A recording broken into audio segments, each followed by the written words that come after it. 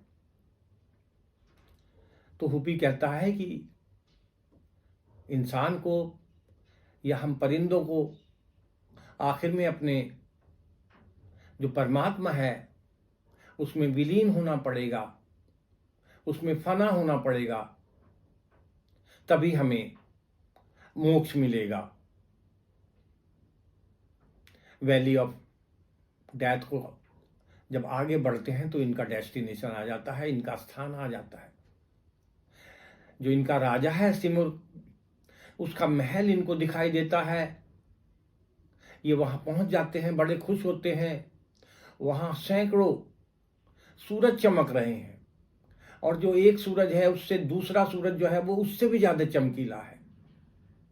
उस महल की दीवारों पर हजारों चांद और लाखों सितारे हैं। वो महल जगमगा रहा है, अति सुंदर, बहुत तेजस्वी है, इतनी रोशनी है कि जिसका वर्णन करना कठिन है। हुपी चिल्लाता है कि हे राजा सिमुर, हम पक्षी लोग आपके दर्शन करने के लिए आए हैं, आप हमें अपने दर्शन दीजिए। जब ये वहाँ पहुँचते हैं तो पक्षियों की हालत बहुत ख़राब है। बहुत सारे पक्षी रास्ते में मर जाते हैं, कुछ गहरे समुद्र में डूब जाते हैं, कुछ सूरज की गर्मी से मर जाते हैं, कुछ भूख से मर जाते हैं, कोई रेगिस्तान में प्यास से मर जाते हैं, कुछ आपस में अनाज के दानों के ऊपर लड़के मर जाते हैं, और कुछ इतने थक जाते हैं कि जमीन पर गिर जाते हैं, आगे नहीं जा पाते। कहने का तात्पर्य है कि जब ये अपने राजा के महल के बाहर पहुंचते हैं तो लाखों पक्षियों में से केवल 30 पक्षी ही वहां जिंदा पहुंचते हैं। और ये जो 30 पक्षी पहुंचते हैं, 30 बर्ड्स, इनकी हालत बड़ी खराब है, बहुत थक चुके हैं, इनके पंख सब टूट चुके हैं, भूख और प्यास से परेशान हैं, फिर भी अपने राजा के दर्शन करने की, देखने की इनमें तीव्र इच्छा है। और खूबी चिल्लाता है कि भाई राजा सिमुर्ग, हमें अपने दर्शन दो। अंदर से एक दरबान आता है और वो कहता है कि भाई हे पक्षियों, तुम कौन हो, कहाँ से आए हो, किस जाति के हो, कहाँ के रहने वाले हो, और यहाँ आने का क्या तुम्हारा पर्पज है, बताओ। तो ये कहते हैं कि भाई हम पक्षी हैं और अपने राजा के दर्शन करने के लिए आए हैं, और हमने 7 घाटियाँ जो हैं वो पार की हैं, और अब हम चाहते हैं कि हमें हमारा जो राजा है वो दर्शन दे। तो वो कहता है कि ये बेकार पक्षियों, तुम यहाँ से चले जाओ। ये जो हमारा राजा है सिमुर, हजारों जो दुनिया है उनमें करोड़ों लोग हैं, वो इसके सामने एक चींटी के बराबर हैं। इसको आपकी परवाह नहीं है, आप किसी काम के नहीं हो, आप वापस चले जाओ उसी रास्ते से, जिस रास्ते से आए हो उसी रास्ते से वापस चले जाओ। ये सुनकर पक्षी बहुत घबरा जाते हैं, निराश हो जाते हैं, कहते हैं भाई हम कैसे जाएंगे, हमारे अंदर अभी इतनी शक्ति नहीं है कि हम वापस चले जाएं। क्या राजा हमें दर्शन नहीं देगा? हमने जो इतने कष्ट उठाए हैं, क्या उसका हमें फल नहीं मिलेगा? और वापस जाने का मतलब तो अब हमारी मौत है। इस पर वो जो दरबान है सिमुर के महल का, वो खुश हो जाता है, कहता है मैं तो आपकी परीक्षा ले रहा था, आइए आप मेरे साथ चलिए। वो दरवाजा खोलता है और वहां हजारों पर्दे हैं। एक पर्दा रोशनी का है, एक पर्दा अंधेरे का है, एक पर्दा रोशनी का है, एक पर्दा अंधेरे का है। ऐसे हजारों पर्दे सिमुर के आगे लगे हुए हैं। वो सब पर्दों को हटाता जाता है। जैसे जैसे पर्दे हटते हैं, एक दिव्य रोशनी जो है, प्रकाश जो है वहां दिखाई देने लगता है। सारे पक्षी जो हैं 30 के 30 ये आत्मविभोर हो जाते हैं, प्रसन्न हो जाते हैं। और जब अंतिम पर्दा हटता है तो सूर्य के प्रतीक के रूप में जो इनका राजा है सिमुर, वो इनको दिखाई देता है एक सूर्य के प्रतीक के रूप में। और वो एक बहुत बड़े मिरर में है, बहुत बड़ा मिरर के, ये सूर्य क्या है, एक बहुत बड़े शीशे में है, मिरर में है। जब इस मिरर में जो है पक्षी अपने को देखते हैं तो उनको अपने में सिमुर की छाया नजर आती है। उन पक्षियों को महसूस होता है कि वे ही सिमुर हैं। सारे 30 के 30 पक्षी अपने में अपने को सिमुर देखते हैं। सिमुर की जो छाया है वो उनको अपने में दिखाई देती है। बड़े खुश होते हैं, आश्चर्य भी होता है कि कभी वो अपने को देखते हैं और कभी सामने जो सिमुर खड़ा है उसको देखते हैं। और बिना आवाज किए वो सिमुर से पूछते हैं कि सिमुर, हमें इसका रहस्य बताओ कि हमारे और आपके बीच में कोई अंतर नहीं है, ऐसा क्यों है? सिमुर कहता है कि तुम मेरे ही रूप हो, मैं हर पक्षी में हूं। आप 30 पक्षी आए हैं तो आपको 30 छाया दिखाई दे रही हैं। यदि 40 आते, 50 आते तो 40 और 50 छाया दिखाई देती। मैं आपसे दूर नहीं हूं। जिन घाटियों से आप पार करके आए हैं वो मेरी ही घाटियां हैं, वो मैं ही हूं, और मैं आपके शरीर में हूं। मैं आपसे दूर नहीं हूं, आप मेरी ही रूप हैं, मेरा ही अंश हैं आप। उसके बाद वो कहता है कि अब आप मेरे में विलीन हो जाओ, मेरे में डिजॉल्व हो जाओ।